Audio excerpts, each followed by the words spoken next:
I'm back, my sister's keeper, and we are in a series talking about I choose me. So, what does I choose me mean? I choose me means self care.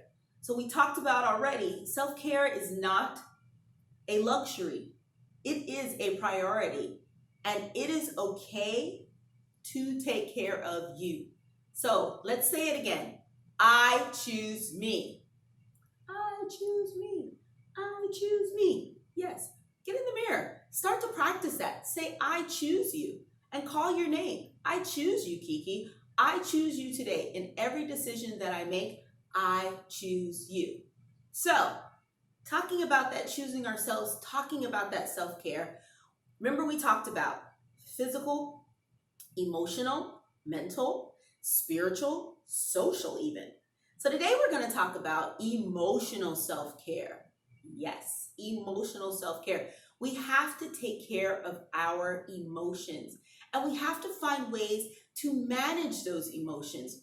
When we manage our emotions, we can better deal with our stressors in life. Does that make sense?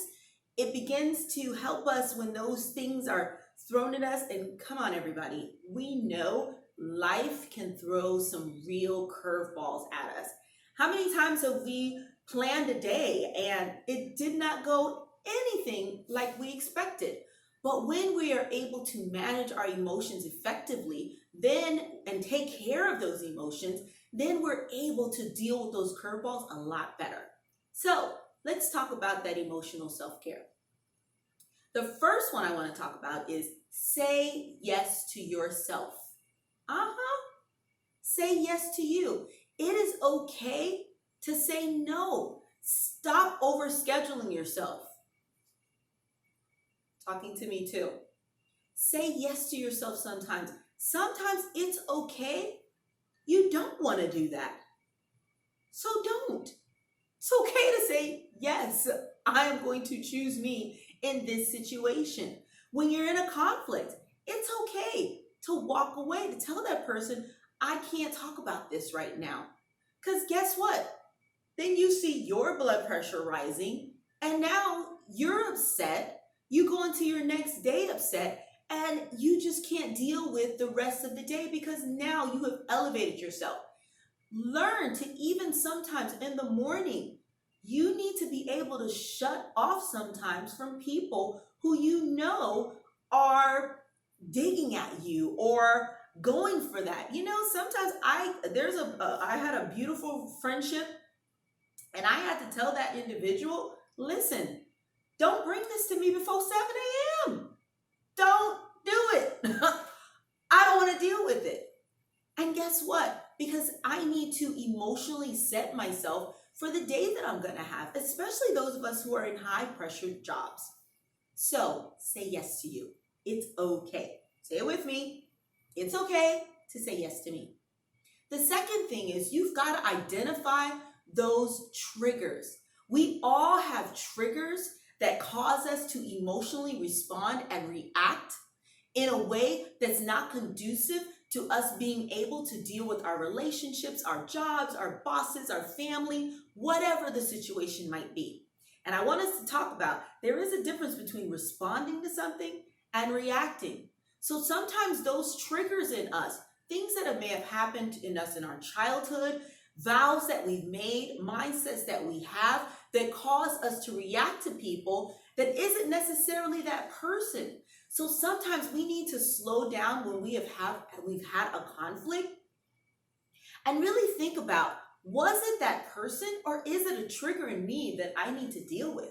I recently had a situation where sometimes when a person doesn't respond to me in the time frame that I think that they should, I get upset. That's a trigger for me. So guess what? I had to say to that person, listen, I apologize because it had nothing to do with you. It had to do with a trigger that's inside of me that I need to deal with. That sometimes when that timeliness doesn't happen, I looked at it as rejection. So I automatically go into self-defense mode and I'm like, oh, never mind, I'll do it myself. Or never mind. So I stop that person from even having the opportunity to respond. So identify those triggers and be able to manage and deal with them effectively. Next, journal. Journaling is really, really good for you because you can get out all those emotions. You can vent. And then also, when you journal, it's good for you to go back and read those things so that you can kind of hear your own thoughts. Because the truth of the matter is, are you ready? Sometimes our own thoughts are cuckoo for Cocoa Puffs. I'm just telling you the truth. Sometimes we are upset about things and like flying off the handle for things that we really don't need to. But when we journal, we can look at it and sometimes without even talking to somebody else. Because the truth of the matter is, sometimes we talk to our friends, our besties, and our besties are on our side. And so they don't always give us the most objective opinions. And so sometimes that journal, when you read it yourself, you're going to begin to see, that was a little cuckoo for Cocoa Puffs. I really didn't need to do that, or I really didn't need to say that, or I need to go back and apologize, or I need to deal with that trigger in my life. Make sense? All right. So go. Target, Walmart. Get a simple journal. Type if you need to. Google Keep. Not a sponsor. Google Keep. Inkpad. Wherever you want to keep your journal, journal. So, next thing, you always want to practice self-compassion. We are our worst critics. Sometimes we have those movies playing in the back of our mind. We have that echo in our head that's telling us negative things all the time. Instead of, you know what? Give yourself a break. Give yourself a break. Allow yourself to have some grace for yourself. That was something that was always really hard for me to do because I was such a critic of myself and I really had a lot of performance issues, meaning that I was always trying to do my best and trying to make everybody happy and, just working so hard and striving all the time for acceptance and for people to recognize and validate me. So I would kick myself all over the place. Nobody else had to do it. When I messed up, I was my own worst enemy.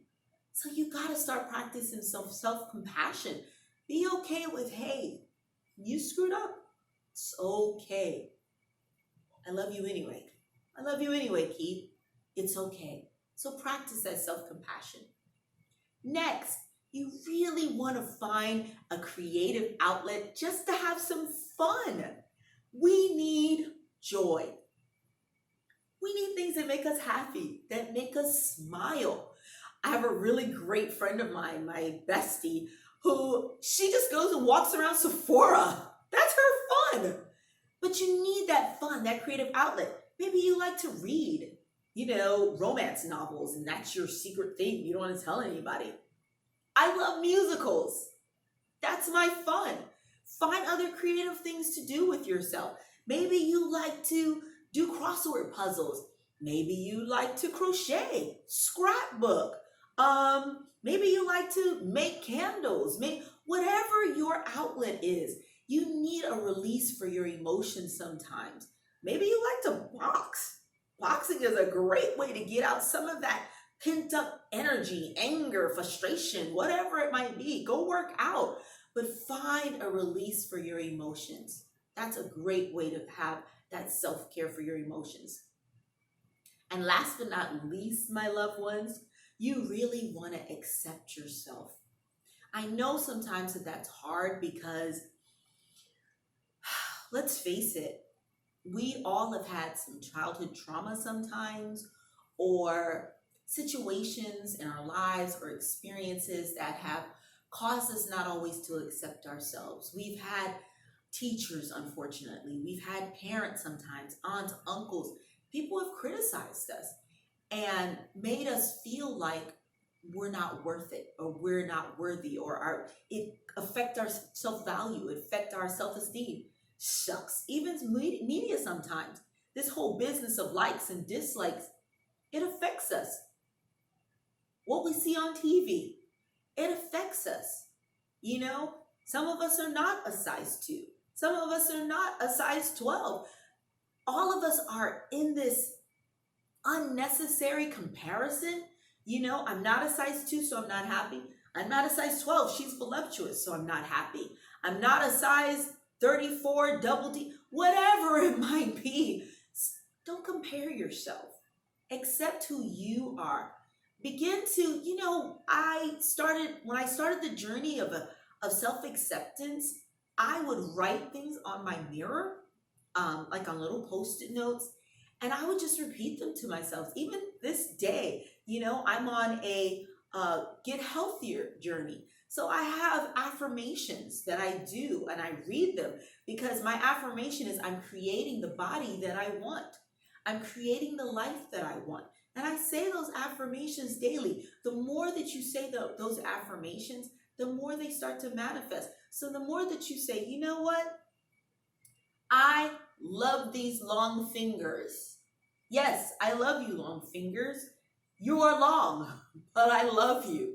Anyway, I love you, fat button nose. You're a fat button nose, but I love you. Whatever it is, love yourself. Accept yourself. So, emotional self-care, so important to you being able to deal with those curveballs, with those stresses, those challenges that come in your life. So you want to make sure that you are saying yes to you. Honor yourself. Honor yourself. Identify those triggers that cause you to react instead of respond effectively to situations. You want to make sure that you're journaling. Get that journal. Start writing. Start getting rid of those emotions that are negative. You also want to make sure that you're practicing self-compassion. Love on you, okay? Stop criticizing so much. Find an outlet to have some fun. Go enjoy yourself. Get that joy, that happiness emotion going. You'll be surprised how much better you begin to see life. And last but not least, accept yourself. Everybody's not going to accept you. But when you accept you, and I'm not saying that, you take on the attitude, well, you just kind of have to accept me. No, because we all have things that we need to work on. But don't beat yourself up for those things that you're working on. Accept them and begin to make those transformations and those baby steps. Emotional self-care. Choose yourself. Don't forget to subscribe. I love you guys. See you next time.